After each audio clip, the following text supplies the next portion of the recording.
Le Point Bourse vous est présenté par Bourse Direct.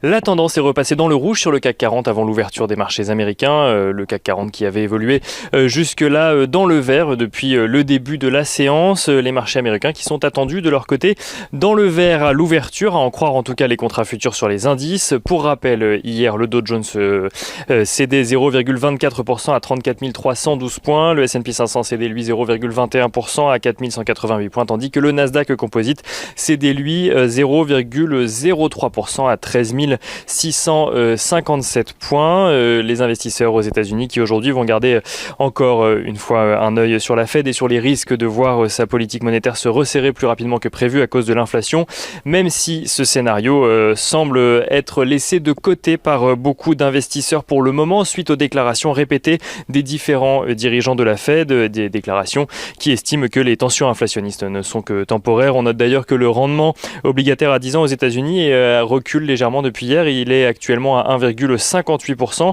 alors que l'indice des prix à la consommation PCE Core sera publié vendredi.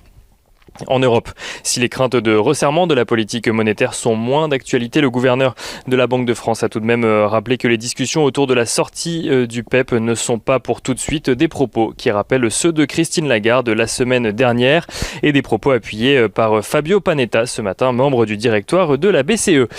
Les investisseurs américains qui auront peu de statistiques également à se mettre sous la dent cet après-midi, ils découvriront simplement les stocks pétroliers de la semaine. Du côté des valeurs, il y a quand même quelques actualités, quelques publications d'entreprises surtout.